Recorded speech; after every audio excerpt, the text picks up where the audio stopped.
Takže čo ľudia, vás vítam z tretieho dielu, kde dneska budeme stavať Among Us, strepem už hovadiny.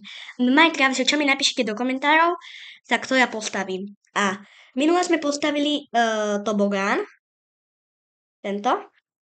A teraz ideme postaviť, Mirko chce, aby som postavil vysokú väžu. A ja vám ukážem presne, akú väžu postavím. Postavíme takú... Uvidíme, je to môj brat, takže sa mu chcem trochu vysmiať.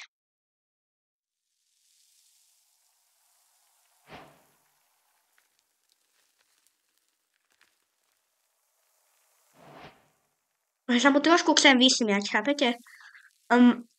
Ja by som to postavil niekde rovno vedľa môjho domu. Takže túto kľudne niekde. OK, takže robím to túto, niekde pri tej vode.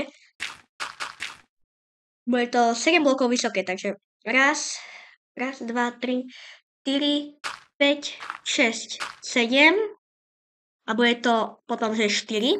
Takže raz, 2, 3, 4 a raz, 2, 3, 4, 5, 6, 7.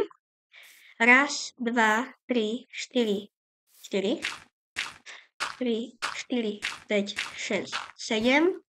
Raz, 2, 3, 4 a raz, 2, 3, 4, 5, 6, 7. Teraz to prepojíme, už nám aj slniečko vychádza.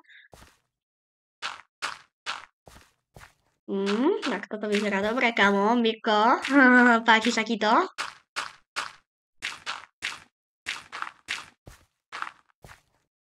Raz, 2, 3, 4. Raz, 2, 3, 4. Raz, 2, 3, 4. Raz, 2, 3, 4.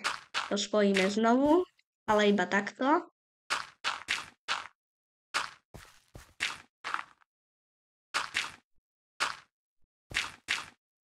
Máme hlinená väža. Toto dáme vstup, takže...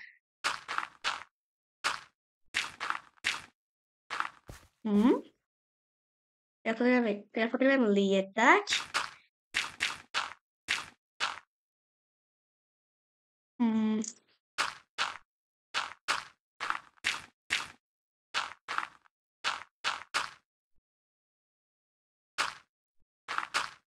Takto proste. Toto nie sú moje... Dobre, ja neviem stávať ľudia. Musíte povedať, že niečo jednoduché mi dajte postaviť, lebo... Alebo keď chcete... Lebo ja fakt neviem stavať. Ale toto je proste taký prank na môjho brata, že proste chcel tam nejakú peknú väžu, že ja tu tam postavím a on tam dostane takúto hlinenú peknú väžičku. Ináč toto je presne taká istá väža, ako keď som ja mal postavené v... No ja som nemal takéto dvere, ja som mal, dobrá otázka, počkaj, neviem, ako sa volajú. Jasne tieto dreva. Smrekové dvere. Takto. A ja som presne, tuto som mal vystavené moju ružovú vlnu. Tuto presne takto išli schody. Takto. A tu nebolo, že nič. No presne len tak, že presne som sa mohol pozrieť, že kde sú mobovia. Ale tak, aby sme to okrášli, no tak ja by som sem dal kľudne okna. Čo nech to trochu vyzerá. Aspoň Mirko. Taký. No aj tu mu nechám dieru v streche. No. Takže keď sa vám toto videjko páčilo, tak určite dajte like. Tam máme tobogán, tu máme môj dom a tu máme Mirkovú väžu. Takže